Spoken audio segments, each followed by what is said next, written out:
Pourquoi est-ce que les lions ne nous fuient plus, mais c'est nous qui fuyons les lions? Parce que les lions ne voient plus en nous l'image de son Créateur. Amen. Parce que si le lion voit en nous l'image du Créateur, le lion doit être une créature. Parce que Dieu dit, créons l'homme à notre image.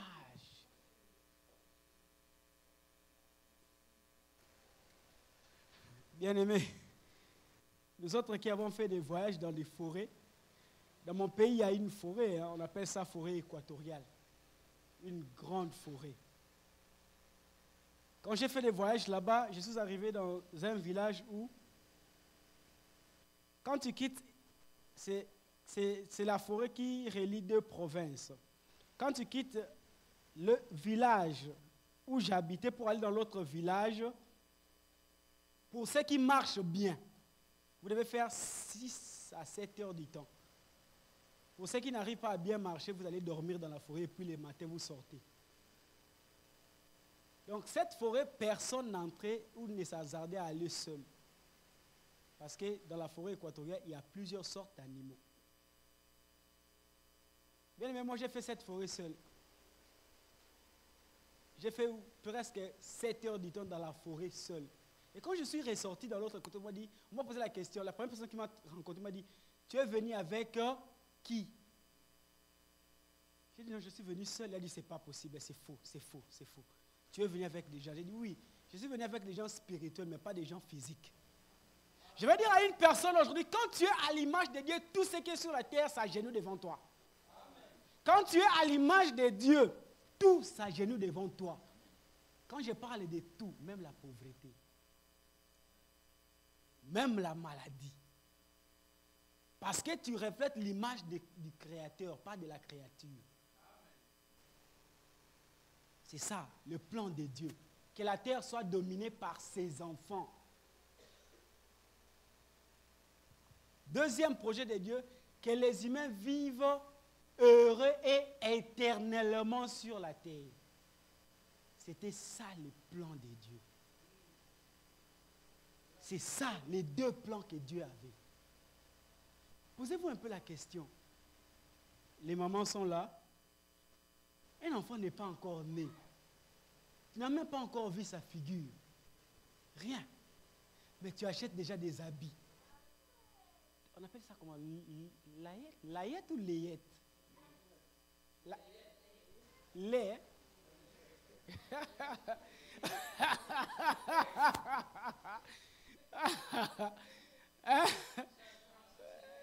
Bon, on appelle ça layette.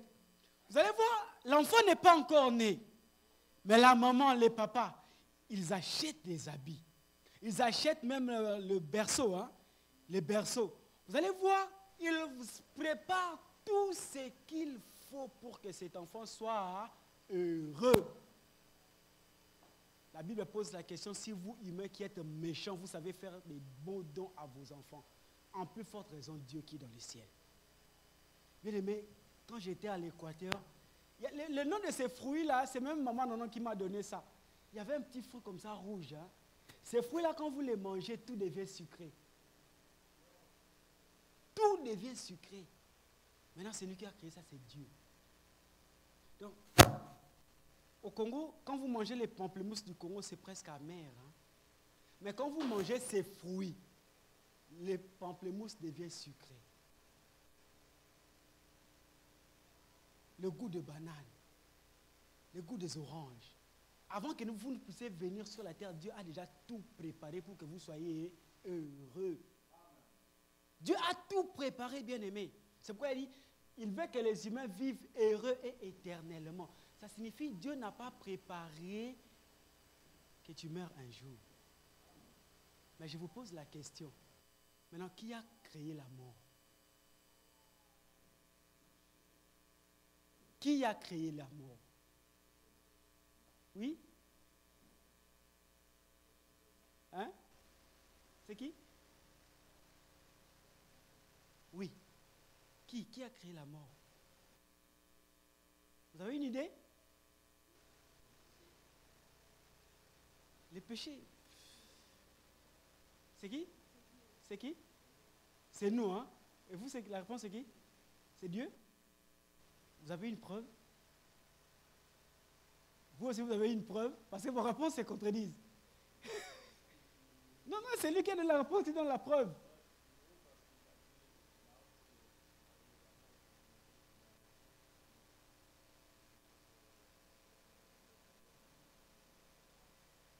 Et vous, vous avez une preuve?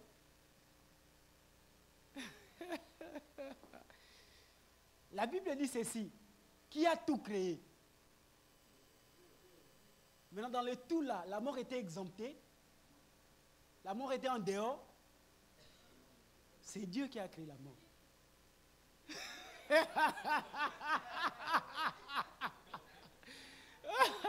Vous savez, quand on était à l'école, il y avait parfois des questions à l'interrogation. Qui a fait ça? Et justifiez votre réponse. Maintenant, quand le monsieur côté, la réponse là, si c'est sur 10, la réponse n'était que 3. La justification devait avoir 7. Donc, vous avez échoué. Amen. Donc, je disais, c'est lui qui a créé la mort, c'est Dieu. Ce n'est pas l'homme, ni le diable. Dieu dit, mangez tout dans les jardins, mais cet arbre de la connaissance du bien et du mal, ne mangez pas. Les jours où vous en mangerez, vous mourrez à coup sûr. La mort existait, mais n'avait pas d'impact dans la vie d'Adam et Ève. La mort existait, mais n'avait pas de vie. C'est le péché qui a donné vie à la mort. C'est le péché qui a donné la force à la mort. Et le péché là, c'est Adam. Parce que le plan de Dieu a été détruit. Et comment c'est détruit? Quand nous prenons Romains chapitre 5, verset 12, la Bible dit, c'est pourquoi par un seul homme le péché est entré dans le monde, et par le péché, la mort. La mort existait. Mais l'unique élément qui devait donner vie ou force à la mort, c'est les...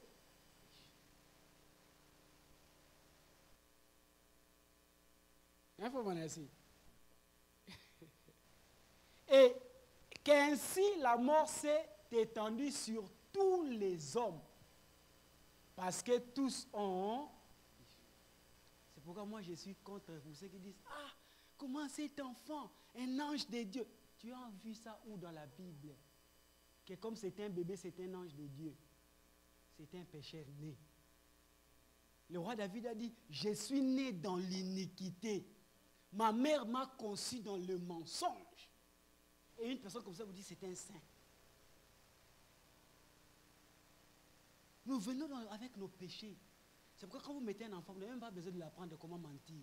Les germes des mensonges sont en lui. Vous allez vous poser la question, mais cet enfant, où est-ce qu'il a appris ça? Les germes sont en lui. Le péché est entré en nous à cause d'un seul homme. Pourquoi à cause d'un seul homme? Parce que tous nous étions en Adam. Tous nous étions en Adam. Maintenant, tellement que nous étions tous en Adam, tout ce qu'Adam faisait nous impactait. C'est pourquoi j'ai dit le dimanche passé, parents, faites très attention parce que tout ce que vous faites aura des impacts sur vos enfants. Parce qu'il y a une alliance qui est là. Tout ce que parents vous faites aura les impacts sur vos enfants. Il y a une force qu'on appelle la force de l'alliance.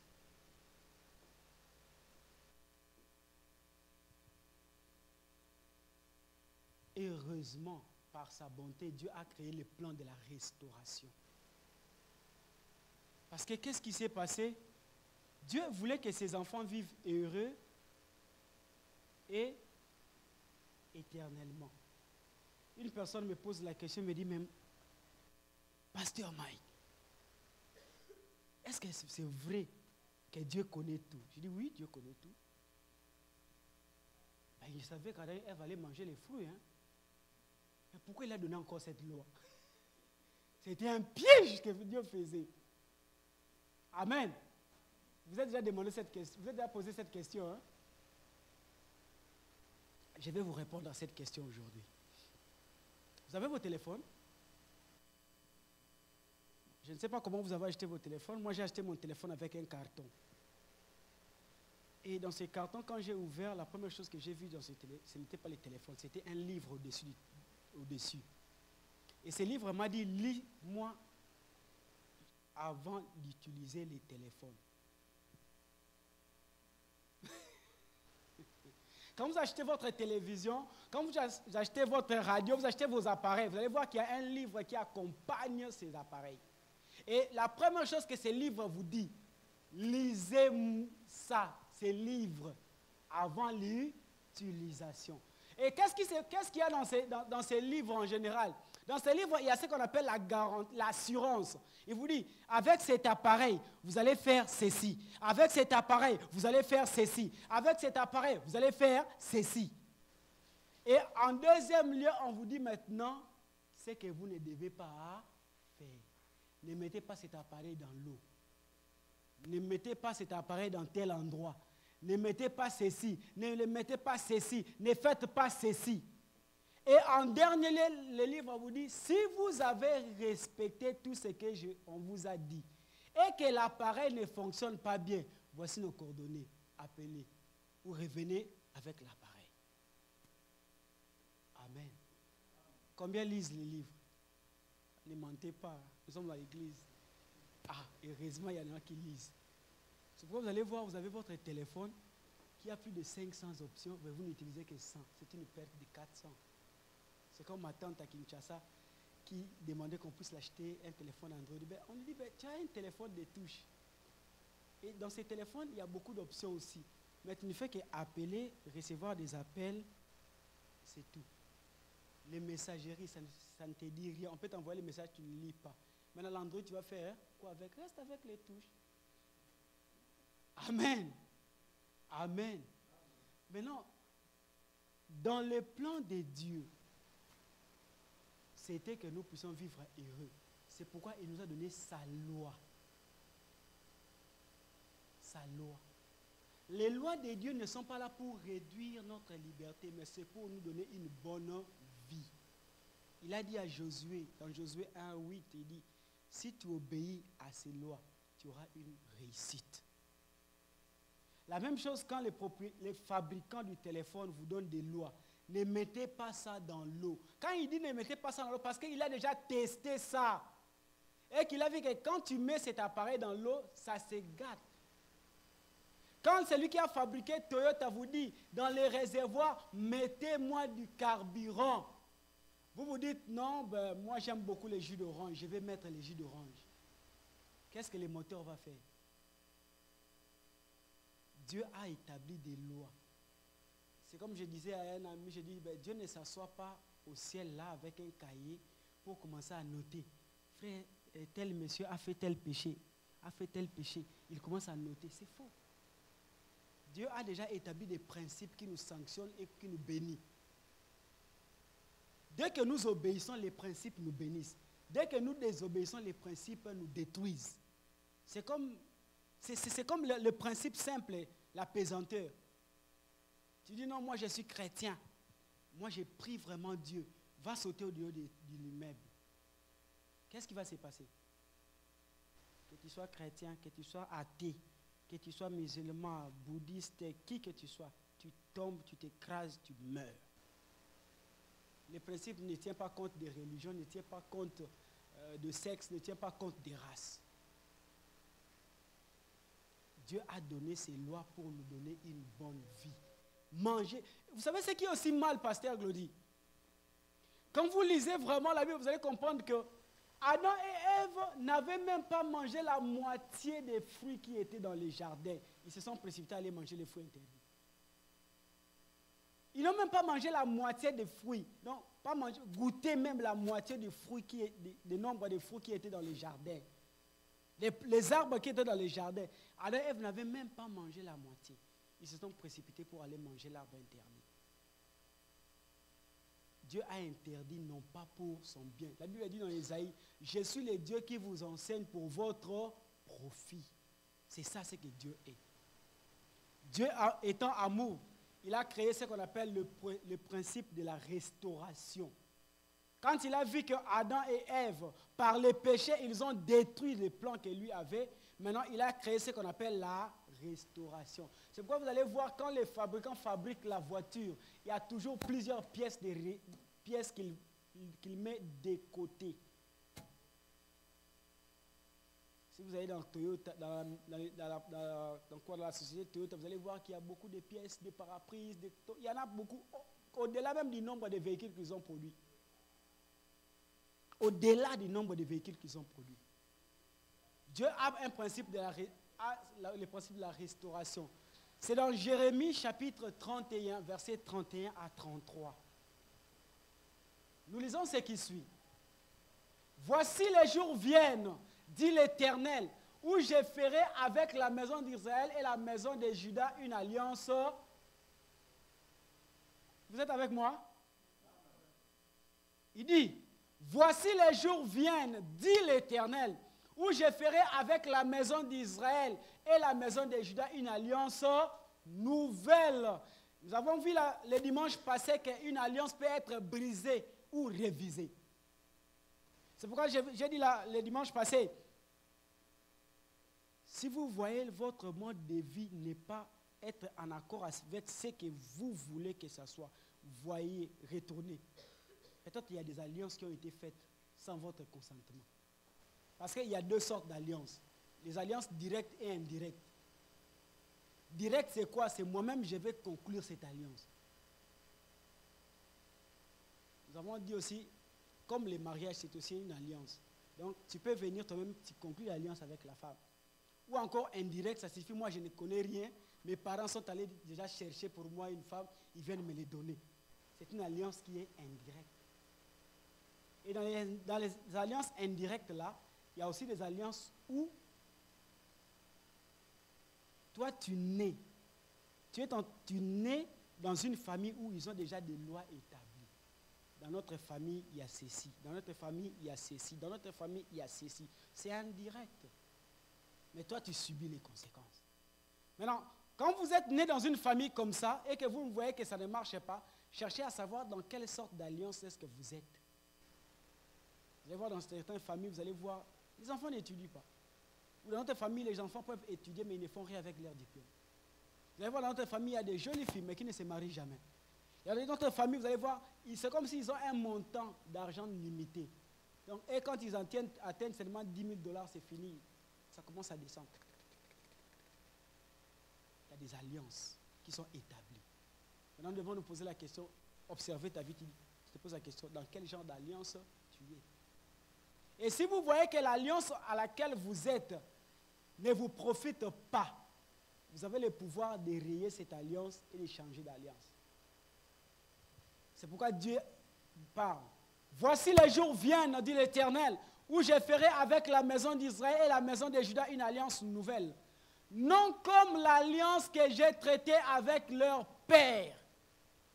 Les jours où je les ai saisis par la main pour les faire sortir du pays d'Égypte. L'alliance qu'ils ont violée. Amen. Les enfants d'Israël, quand ils sortaient de l'Égypte, Dieu a conclu une alliance avec eux. Mais ils ont violé. Et comme ils ont violé cette alliance, Dieu a fait une autre alliance. Il dit, quoique je fusse leur maître, dit l'Éternel, mais voici l'alliance que je ferai avec la maison d'Israël. Après ces jours-là, dit l'Éternel, je mettrai ma loi au-dedans d'eux. Je l'écrirai dans leur cœur et je serai leur Dieu et ils seront mon peuple. Alléluia. Alléluia. Alléluia.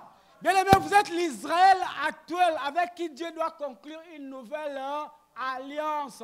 Et dans l'alliance que Dieu conclut avec vous aujourd'hui, l'alliance sur laquelle ce sont ces lois qu'il va mettre dans votre cœur.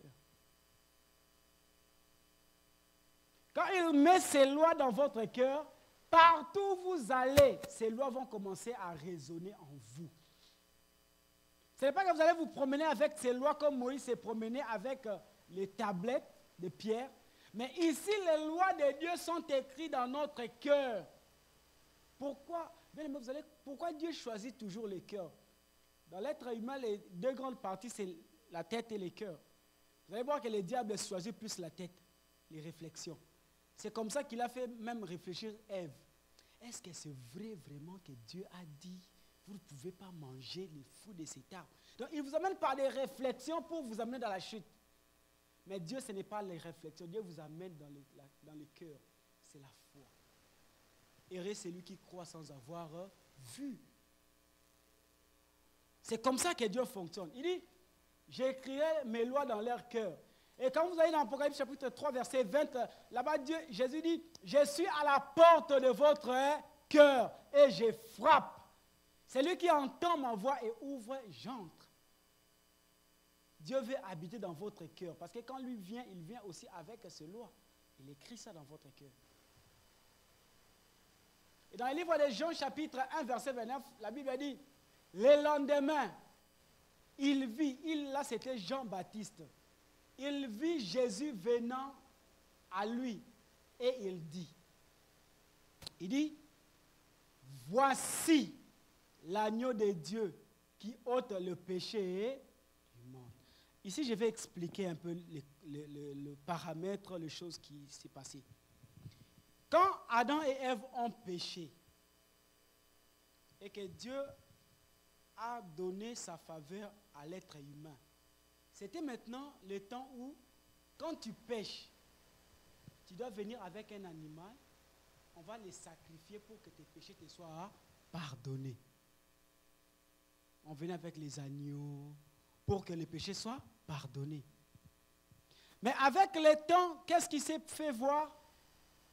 Moi, supposons quelqu'un comme Job, qui avait des milliers de bêtes. Donc, lui, il pouvait pêcher comme il voulait parce qu'ils avaient des animaux, n'est-ce pas? Amen. Cela ne s'est pas avéré être efficace. Maintenant, Dieu lui-même s'est pourvu un sacrifice qui devait être éternel. Un sacrifice qui devait être éternel. Maintenant, ça ne devait plus passer par un fait, mais ça devait passer par la foi. Jean-Baptiste, en voyant ici, Jean-Baptiste, c'est une personne qui venait, mais Jean-Baptiste n'a pas vu cette personne. Jean-Baptiste a vu l'agneau. Ça signifie le sacrifice que Dieu a préparé pour ôter les péchés. Parce que qu'est-ce que les animaux faisaient? Les animaux n'ôtaient pas les péchés, mais les animaux couvraient les péchés. Amen. Or, quand ils couvraient les péchés, ça signifie, c'est comme quelqu'un qui est atteint d'une maladie qu'on ne peut pas guérir, mais qu'est-ce qu'on fait? On lui donne seulement des produits pour prolonger un peu sa vie. C'est ce que les animaux faisaient. Parce que nous avons vu que ce qui a causé la mort, c'est les péchés. Or, pour enlever la mort, on n'a pas besoin d'aller plus loin, il faut seulement prendre ce qui a causé la mort. Maintenant, Jésus-Christ, quand il est venu, comme étant l'agneau de Dieu, l'agneau par excellence, le sacrifice ultime, Jésus-Christ a ôté le péché. Ce que Adam et Ève ont amené à la vie, Jésus-Christ est venu les détruire. Est-ce que nous comprenons les sacrifices de Jésus? Ce que Adam et Ève ont donné vie, parce que la mort existait, mais n'avait pas pouvoir. Adam et Ève ont donné pouvoir à la mort. Et maintenant, Jésus-Christ est venu ôter ses pouvoirs à la mort. Parce qu'il a détruit. C'est comme les maladies. Il y a des symptômes que nous voyons avant de dire que cette personne souffre de telle maladie. Amen. Maintenant, si vous êtes novice, ou si vous ne comprenez pas les principes de la médecine, qu'est-ce qui va se passer? Vous risquez de traiter des symptômes alors que vous laissez la cause de la maladie. Les symptômes ne sont que des éléments qui attestent qu'il y a une maladie. Vous allez voir, tel que au Congo, il y a des maladies comme le paludisme, il y a des maux de tête, il y a des fatigues, il y a des tel. Mais si vous traitez seulement le maux de tête, oui, le maux de tête peut diminuer, mais ça va reprendre. Parce que la cause est là. C'est ce qui s'est passé avec les animaux. Les animaux donnés en sacrifice couvraient les péchés, mais n'enlevaient pas les péchés. Mais Jésus-Christ est venu lui-même pour ôter les péchés. Parce que quand tu enlèves le péché, c'est que le péché a amené comme symptômes. Ce sont les maladies, c'est la mort, la pauvreté, la souffrance. Tout cela, ce sont les éléments, les symptômes qui sont venus avec le péché. Amen. Jean 3,16. Car Dieu a tant aimé le monde qu'il a donné son Fils unique, afin que quiconque croit en lui ne périsse point, mais qu'il ait la vie. Je vous avais dit, la vie éternelle, c'était ça le plan de Dieu au départ. Mais Adam et Ève ont brisé ces plans. Et maintenant, Jésus-Christ est venu pour ramener cette vie. Mais avant que quelqu'un puisse avoir cette vie, il faut passer par quiconque croit. Croire en cela. Croire en Jésus-Christ. Mais vous allez comprendre que croire en Jésus-Christ revêt plusieurs aspects. Il y a un jour, Jésus-Christ s'est promené avec ses disciples. Il leur pose la question, qui dit-on que je suis moi, le Fils de l'homme? Amen. Les apôtres disent, certains disent que tu es Jean-Baptiste, d'autres disent que tu es le prophète Élie, d'autres disent que tu es ceci, tu es ceci. Il leur pose maintenant la question, maintenant vous, qui dites-vous que moi, je suis moi? Ils étaient tous calmes. Et Pierre dit, vous êtes les Messies. Jésus les regarde, il dit, ce n'est pas la chair et le sang qui t'ont donné cette révélation, mais c'est mon Père qui est dans les cieux. Après plusieurs jours, ils étaient avec Jésus dans un bateau. Et quand ils étaient avec Jésus dans un bateau, il y a eu des vagues. Et le bateau commençait à chavirer. Il commençait à chercher il s'est noyé. Bien aimé, ce qui était étonnant avec ces passages, c'est quoi? Pierre, l'apôtre Pierre, c'était un pêcheur. Il a commencé à faire la pêche depuis son enfance. Et les pêcheurs, son activité s'est fait où? C'est dans l'eau. Ça signifie que Pierre a rencontré déjà plusieurs sortes de vagues, plusieurs sortes de tempêtes. Et maintenant, ces jours-là, la tempête qui s'est abattue, c'était une tempête qui était hors de son pouvoir. Je veux dire à un enfant de Dieu, il y a des choses qui arrivent dans votre vie, qui viennent, qui peuvent être au-delà de votre pouvoir. Mais souvenez-vous seulement d'une chose, vous êtes avec Jésus dans votre bateau. Vous êtes avec Jésus dans votre bateau. Pierre a essayé tout. Il a tenu les voiles, faites ceci, jetez l'ancre, tenez là-bas, faites ceci. Il a vu qu'il était arrivé à la fin. Et maintenant, quand il est arrivé à la fin, il a dit, mais nous avons avec nous quelqu'un qui a ressuscité les morts. Nous avons avec nous quelqu'un qui a fait marcher les boiteux. Nous avons avec nous quelqu'un avec qui il y a eu des miracles que les gens n'ont pas compris. Nous avons avec nous quelqu'un qui a parlé à un mort et le mort a été ressuscité. Il faut le réveiller. Bien aimé, parfois Jésus est dans votre vie, mais il est à l'état de sommeil.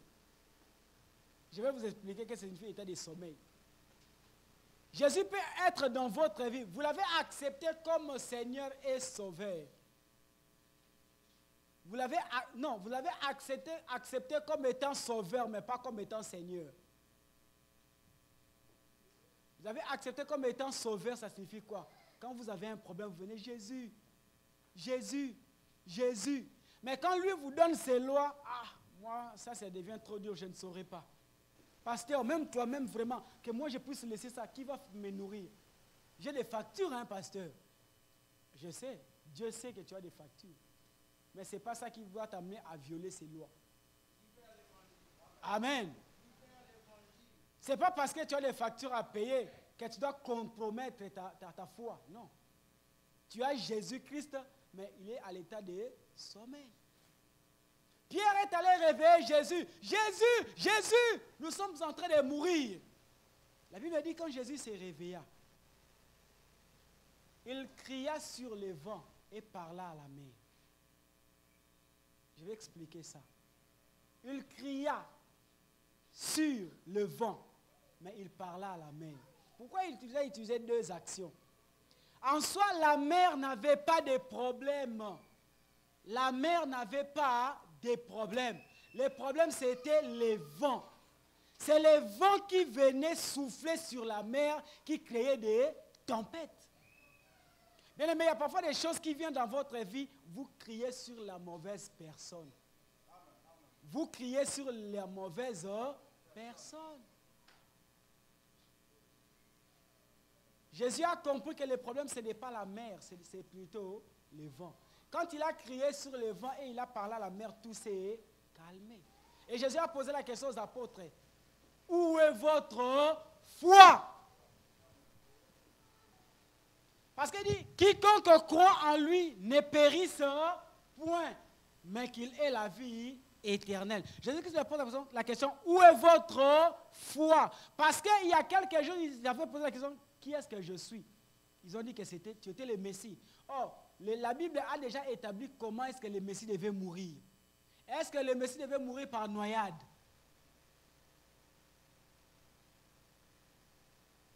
Donc ça signifiait, même s'il y avait des tempêtes extrêmes, mais tellement qu'ils avaient le Messie avec eux dans le bateau, il n'y aurait pas noyade.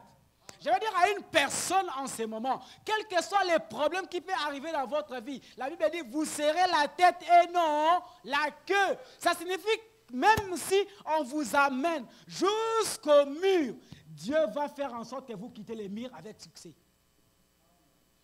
Dieu est capable de vous amener du fond jusqu'au plafond. Dieu a fait sortir Joseph de la prison jusqu'à la royauté.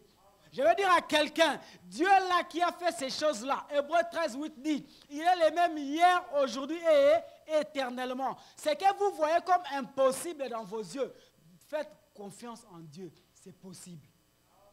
C'est possible. C'est possible. C'est possible avec Dieu. Il dit seulement, croyez en Dieu. Croyez, quiconque croit en Jésus ne mourra pas. Et dans le livre d'Ésaïe, il dit, cependant, ce sont nos souffrances qu'il a portées. C'est de nos douleurs qu'il s'est chargé. Et nous l'avons considéré comme puni, frappé de Dieu et humilié. Mais, il était blessé pour nos... Ah, je lis moi-même, hein. Un ancien. Mais il était blessé pour nos péchés, brisé pour nos iniquités. Le châtiment qui nous donne la paix est tombé sur l'alliance de Jésus-Christ. Et il continue, il dit, et c'est par ces meurtrissures que nous sommes guéris. Mais je veux dire à une personne, l'alliance que Jésus-Christ est venu pour contracter avec vous, il s'est chargé de vos souffrances. Ça signifie quand vous êtes dans une situation de douleur, rappelez à Jésus. Parce que vous savez bien aimé, quand on fait alliance, ça signifie qu'il y a des clauses dans l'alliance. Maintenant, quand je suis lésé, je dois vous rappeler, mais nous avons un accord, vous et moi. Amen. Nous avons un accord, nous avons une alliance, vous et moi. Et dans cette alliance, on dit, il ne faut pas faire ceci, il faut faire ceci. Quand j'ai un problème, tu vas venir m'assister. C'est ça les clauses de l'alliance. Et maintenant, quand vous avez un problème, recourez à l'alliance et dites à Jésus, vous avez dit que vous êtes chargé de mes souffrances. Donc ça signifie que moi, je ne peux plus souffrir des histoires comme ça parce que c'est vous qui avez pris cette responsabilité. Il dit, et c'est par ces meurtrissures que nous sommes guéris. Ça signifie bien que quand vous êtes dans une situation de maladie, souvent nous ne guérissons pas ou nous ne recevons pas ce que nous demandons à Dieu parce que nous demandons mal. Nous demandons mal. Il y a certaines des choses dans la vie que nous ne pouvons pas demander, nous devons déclarer. Et il y a certaines situations dans la vie que vous ne devez pas prier, vous devez déclarer. Parce que celui qui est en vous, il n'a pas dit que celui qui est en dehors de vous, celui qui est en vous est plus fort que celui qui est dans le monde. Vous devez savoir avec qui vous avez fait alliance. Si c'est avec Jésus-Christ que vous avez fait alliance, vous devez déclarer. Vous allez voir dans la Bible, dans Genèse, Dieu dit, Dieu dit, Dieu dit, Dieu dit, Dieu dit. Si Dieu dit dans tel verset, c'est dans les versets suivants que ça s'accomplit. Si Dieu dit dans tel verset, c'est dans les versets suivants que ça s'accomplit. Ça signifie bien aimé, quand vous avez déclaré, il y a aussi un temps qui doit se passer avant l'exécution. Je veux dire à une personne, ne pensez pas que parce que vous avez prié pour cette situation, ça fait une année que ce n'est pas exaucé. Bien aimé, c'est exaucé. C'est exaucé. Mais la Bible dit ceci, Dieu fait chaque chose bon à son temps. Et Dieu fait chaque chose bon à son temps. Que je vous fasse rire un peu. Que je vous fasse rire un peu.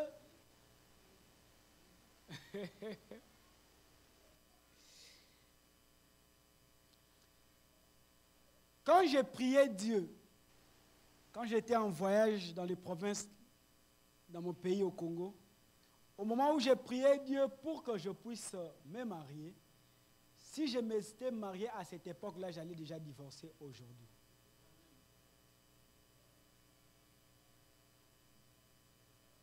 Amen.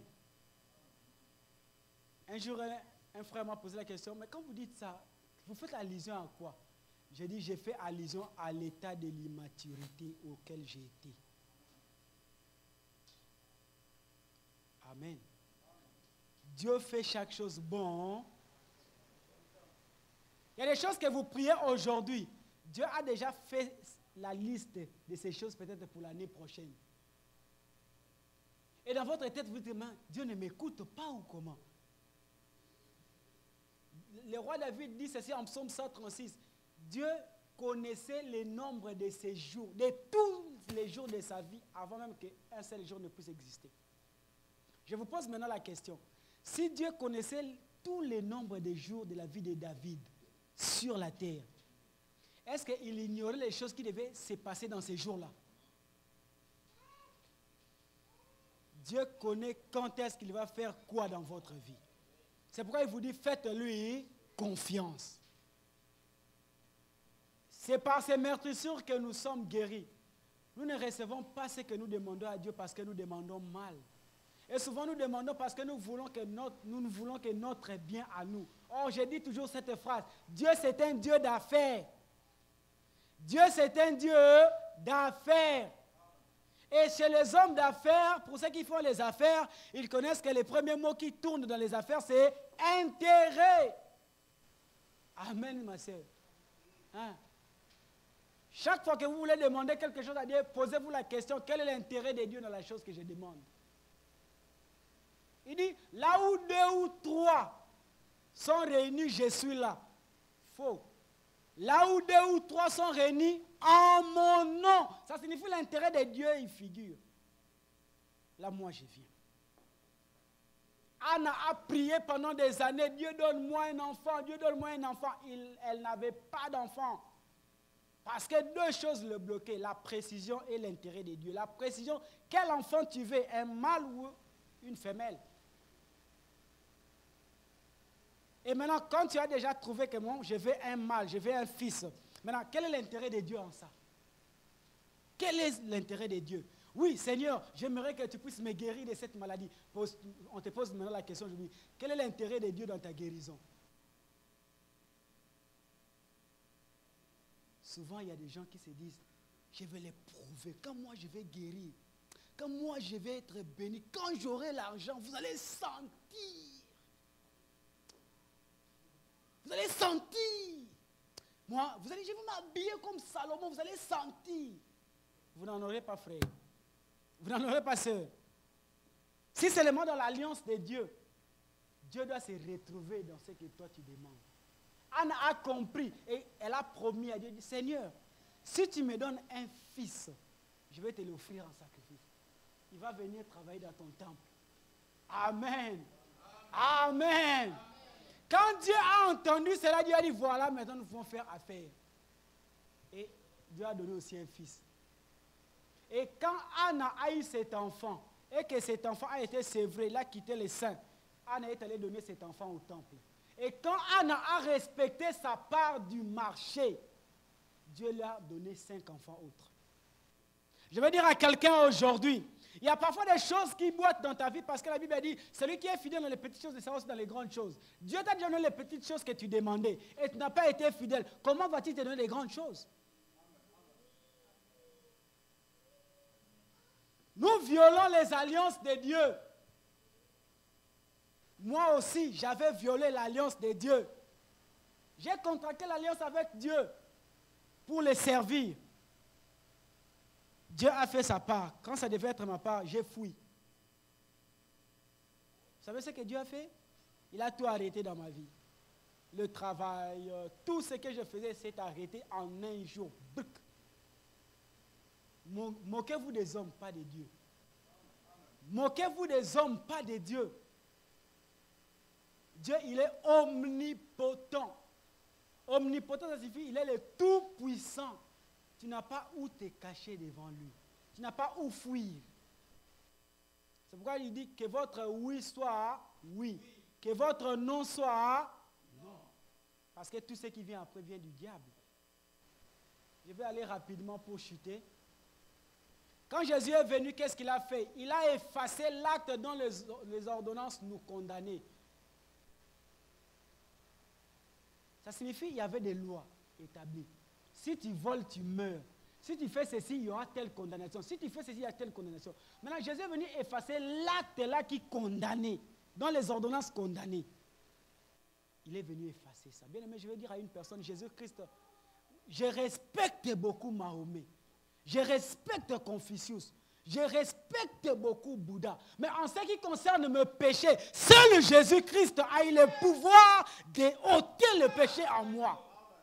Je respecte beaucoup ces gens-là, mais en ce qui concerne le péché, en ce qui concerne votre problème, la seule personne qui a le pouvoir de dire les derniers mots, c'est Jésus-Christ.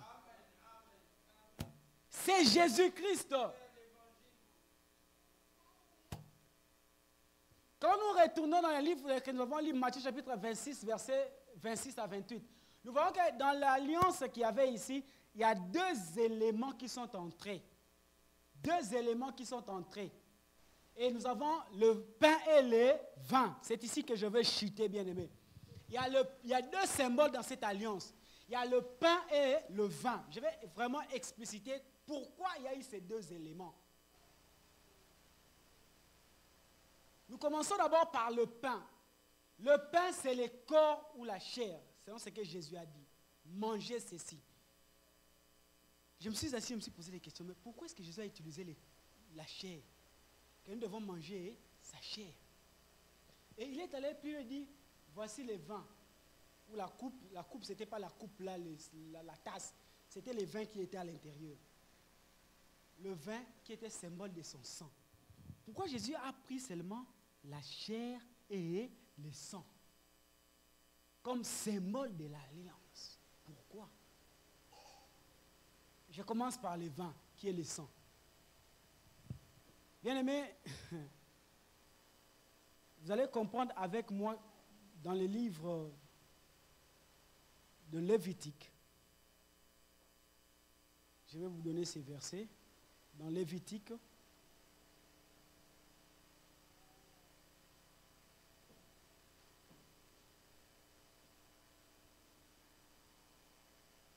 Lévitique chapitre 17. Lévitique chapitre 17.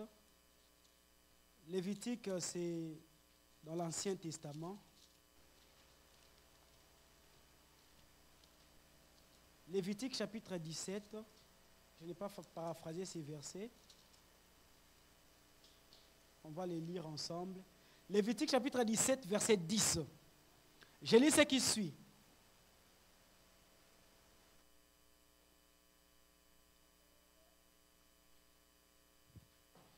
Si Si un homme de la maison d'Israël ou un des étrangers qui séjournent au milieu d'eux mange du sang d'une espèce quelconque, je tournerai ma face contre celui qui mange le sang, et je le retrancherai du milieu de son peuple.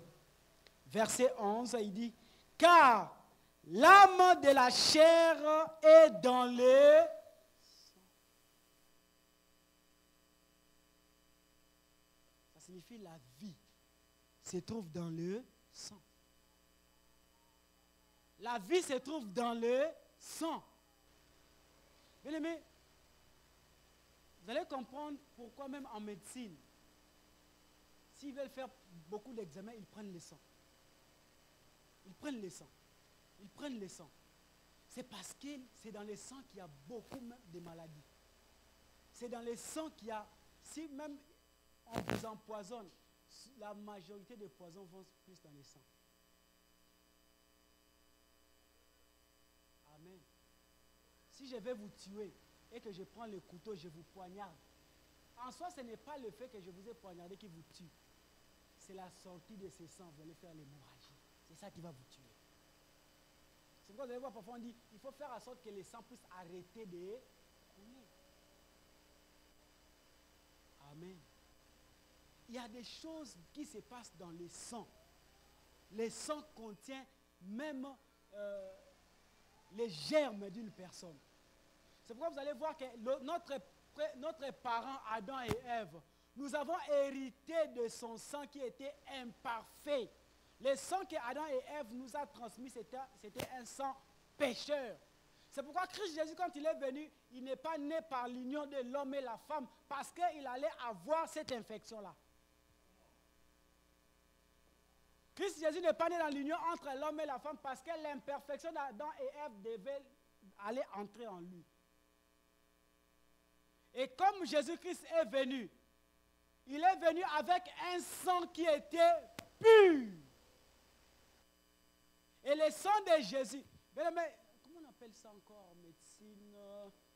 Il y a un terme où il y a, quand une personne est malade, on sort le sang, on remet l'autre avec le sang. C'est transfusion ou il y a... Voilà. Vous savez pourquoi on fait ça? Parce que les... Amen. Amen. Et maintenant, Jésus-Christ a vu que notre sang était imparfait. Notre sang était pourri par le péché d'Adam et Ève. Et lui maintenant avait le sang qui était un sang pur, sans péché, sans tache. C'est pourquoi il a dit, prenez mon sang. Et chaque fois que nous prenons le sang de Jésus, c'est à ce moment-là que nous nous purifions de toute souillure du péché. Parce que le sang a une importance capitale dans la vie d'une personne. Le cœur, là, bien aimé, ne fait que pomper du sang. Vous allez voir que quelqu'un qui peut avoir même des problèmes cardiaques, on enlève son cœur, on remplace par des appareils et il continue de vivre.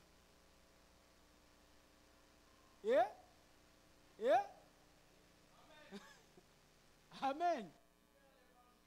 Mais si on t'enlève tous les sangs que tu as, tu meurs. On n'arrivera même pas à enlever tous les sangs, tu vas déjà mourir. Parce que la vie, c'est dans les sangs. Quand Jésus nous donne son sang, ça signifie que Jésus nous donne sa vie à lui. Parce que le mode de vie de Jésus, c'est une vie qui était parfaite. C'était une vie qui était la vie qui était au départ, où il y avait la domination. Il dit, créons l'homme à notre image, pour qu'il domine. C'est pourquoi quand Jésus est venu, il n'y a rien qui a dominé Jésus, c'est Jésus qui a tout dominé. Il a même, c'est pourquoi les apôtres disent, qui est cet homme qui commande même au vent et les vents lui obéissent? C'était le retour d'Adam. Ces jours-là, les apôtres ont pêché toute la nuit, n'ont pas eu de poisson. Mais le matin, ils écoutent la voix d'une personne qui leur dit, allez dans la profondeur et jetez les filets à droite. Bien aimé, chaque fois que tu écoutes la parole et la voix de Dieu, tu as le succès. Chaque fois que tu écoutes et tu obéis à la voix de Dieu, tu as du succès. Parce que Dieu fait toujours alliance avec sa parole. Dieu n'est pas un fils de l'homme pour mentir. Dieu n'est pas un fils de l'homme pour mentir. C'est nous humains qui mentons, pas Dieu. Pourquoi Jésus a utilisé son corps? Parce que son corps, c'était un corps sans tache. Il n'avait pas de maladie. Il n'avait pas d'imperfection dans son corps. Maintenant, quand nous prenons le corps de Jésus, ça signifie qu'il nous fait ramener à la perfection du départ. Là où Adam avait le pouvoir, il avait la bonne santé, il avait le pouvoir de commander les éléments. Adam pouvait se mettre debout et appeler l'oiseau et l'oiseau vient. Appeler les lions et les lions venaient. Nous avons perdu ça à cause du péché. C'est pourquoi j'aimerais appeler un enfant de Dieu en ces temps. Rentre dans l'alliance de Jésus-Christ. Rentre dans l'alliance de Jésus-Christ. Jésus-Christ est venu restaurer ton état initial. L'état initial, c'est l'état d'une créature qui domine et non d'une personne qui est dominée. C'est pourquoi vous allez voir que dans la Bible, Jésus utilise toujours des mots ou des paroles pour montrer que nous sommes au-dessus. Il dit, vous êtes la lumière du monde. Bien aimé, les ténèbres n'influencent pas la lumière, c'est la lumière qui influence les ténèbres. Amen. C'est la lumière qui influence les ténèbres et non le contraire. Or, au fur et à mesure que vous augmentez les ténèbres, au fur et à mesure que la lumière aussi s'intensifie. Si vous doutez, restons ici jusqu'à 18 h. Vous allez voir que ces lampes qui illuminent maintenant seront encore plus vives quand il y aura les ténèbres, l'obscurité. Et il dit, vous êtes les sels de la terre. Les mamans sont là, vous qui préparez. Bon, nous aussi les papas, nous commençons à préparer ces derniers temps. Amen. Avez-vous déjà mangé un poulet avec... Avez-vous déjà goûté le sel avec le goût d'un poulet? Le sel avec le goût de haricots. Amen. Quand Jésus dit vous êtes les sels de la terre, ça signifie c'est vous qui devez donner le goût à la terre. Ça signifie même s'il y avait des problèmes autour de vous, quand vous arrivez, vous donnez du goût.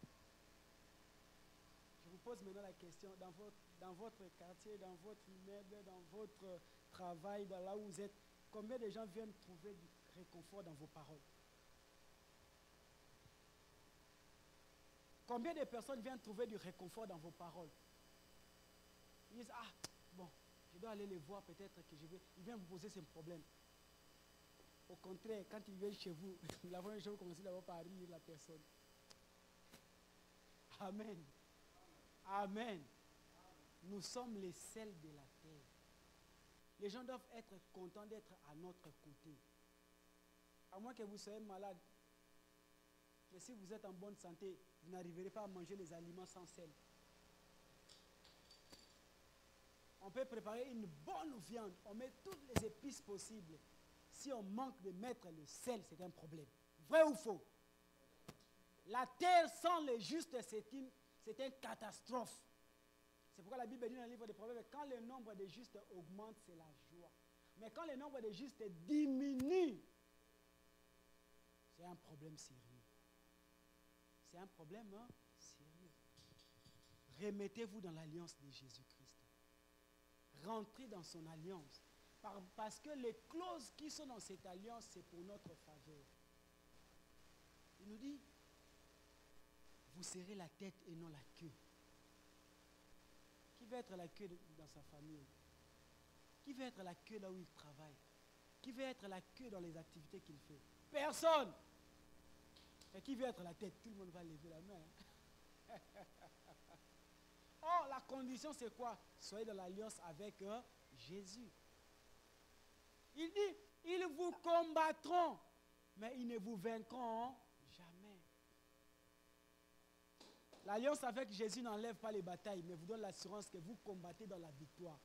Vous ne combattez pas pour la victoire, mais vous combattez dans la victoire. C'est pourquoi quand le roi David s'est présenté devant Goliath, il a dit même, ça c'est quel incirconcis qui insulte l'armée de l'Éternel, du Dieu vivant? C'est qui ça qui insulte l'armée de l'Éternel? Parce que le roi David ne voyait pas la taille de Goliath, mais il voyait l'alliance qu'il avait avec Dieu.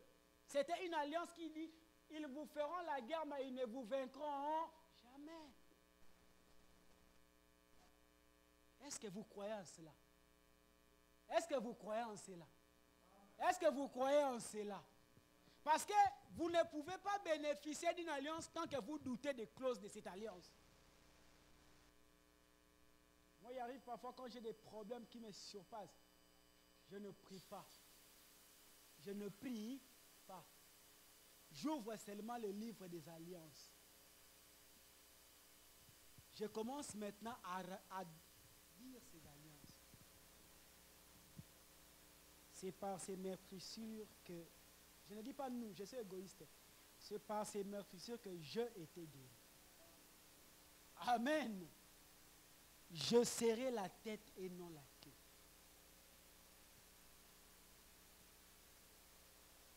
Amen. Ce sont les clauses de l'alliance. Maintenant, si je pose cette question ancien, ça sera une catastrophe. Combien ont lu les clauses de l'alliance cette semaine? Combien ont lu les clauses de l'alliance cette semaine? Vous n'en connaissez même pas les clauses. Comment êtes-vous dans cette alliance? Est-ce vrai que vous êtes dans cette alliance? Est-ce vrai que vous êtes dans cette alliance? Parce que comment vous avez signé un document dont vous n'avez pas lu?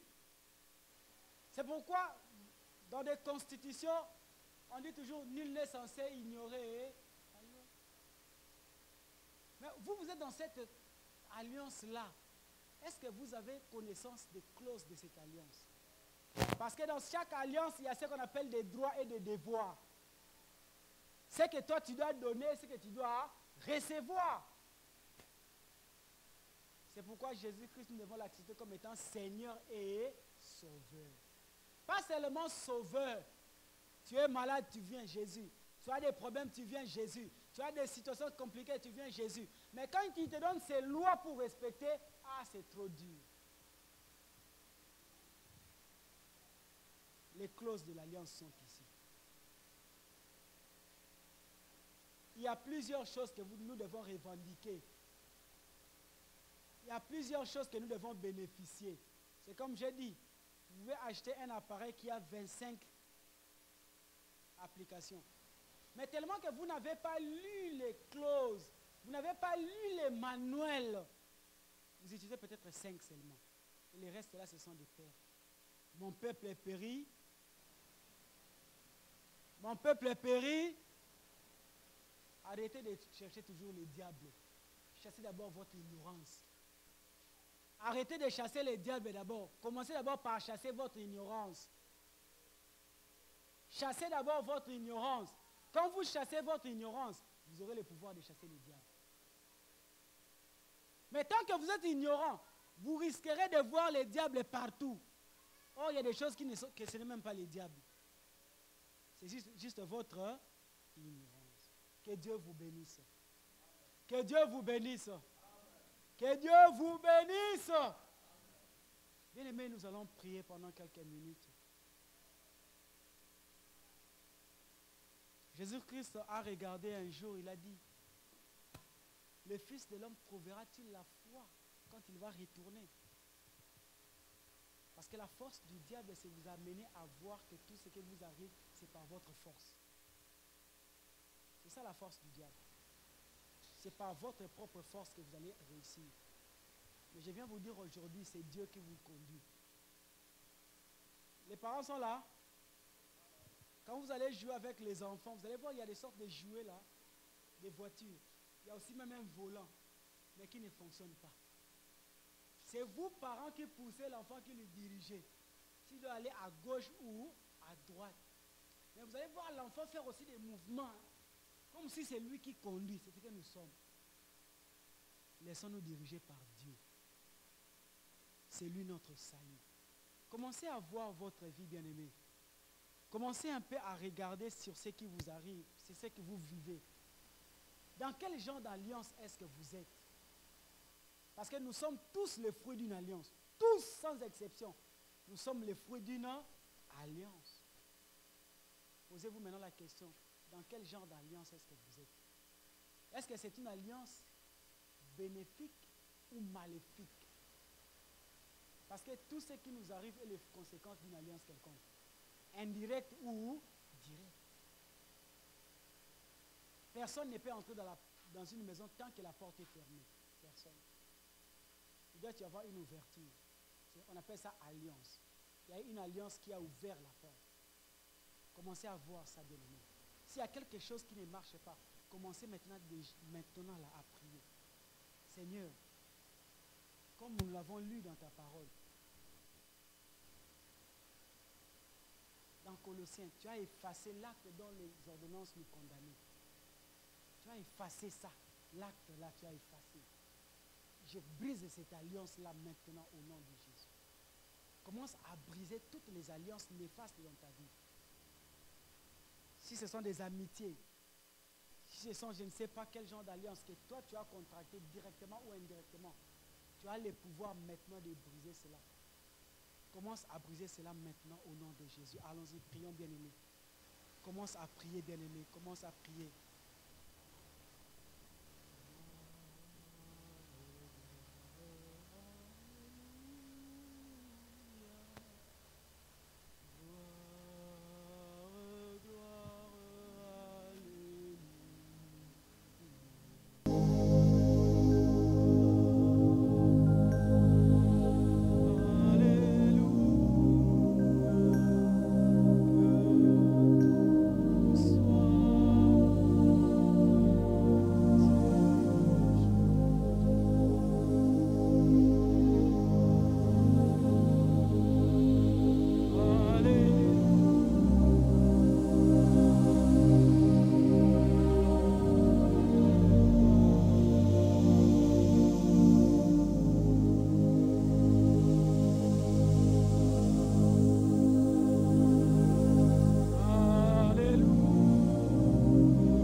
Au-dessus de tous les noms, et en son nom, tout genou fléchit.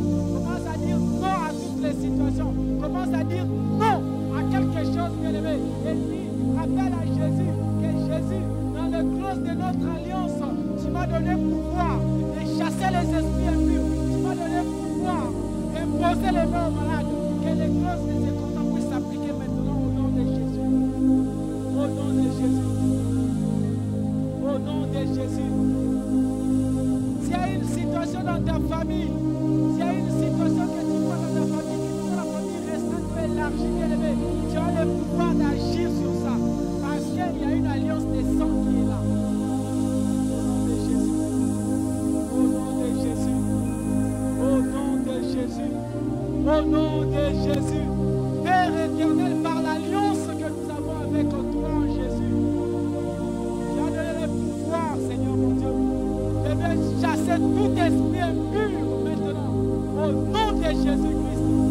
Tout esprit de blocage, de limitation dans la vie de tes enfants, je les chasse au nom de Jésus. Je les chasse au nom de Jésus. Je les chasse au nom de Jésus. Je les chasse au nom de Jésus. Au nom de Jésus. Au nom de Jésus. Au nom de Jésus. Au nom de... Commence maintenant à parler de bonnes choses. Pas seulement tu as vu la vie aussi, si tu as des enfants, commence à parler sur la vie des enfants. Et vous allez comprendre avec moi dans la Bible que chaque parent bénissait ses enfants, surtout le père. Jacob a béni, Isaac a béni, Abraham a béni. Et vous allez voir que ceux qui nous ont déclaré sur les enfants, ça s'est accompli, même quand ils étaient déjà morts. Vous qui êtes parents, commencez maintenant à parler des bonnes choses sur vos enfants. Même si vous n'en avez pas encore, commencez déjà à être prophète de votre vie. Commencez à déclarer les paroles sur vos futurs enfants. Commencez à parler sur vos études. Parlez sur vos études. Parlez sur votre travail. Parlez sur votre travail. Commencez à parler, bien aimé, parce que la vie et la mort sont au pouvoir de la langue. Je vous laisse ce pouvoir-là de parler. Commence à déclarer, moi mes enfants ne mourront pas. Moi mes enfants vivront. Moi mes enfants s'élèveront. Moi mes enfants feront des grandes choses. Là où moi je vais m'arrêter, mes enfants ne s'arrêteront pas là. Au nom de Jésus. Bénis tes enfants bien-aimés. Commence à les bénir. Prononce des paroles de bénédiction. Prononce des paroles de bénédiction sur ton travail. Prononce des paroles de bénédiction sur la maison que tu habites, sur l'appartement que tu habites, bien-aimé. Tu ne sais pas quelle alliance a été contractée quand il vous bâtissait cette maison, mais cela ne t'importe pas. Parce que celui qui est encore plus fort que celui qui est dans le monde. Parle sur cette maison. Parle sur cet appartement. Au nom de Jésus.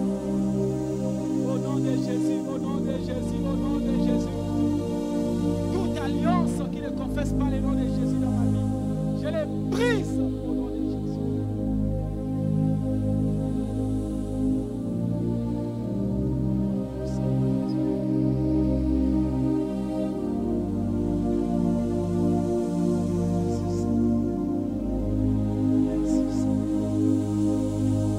Merci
j'ai pris pour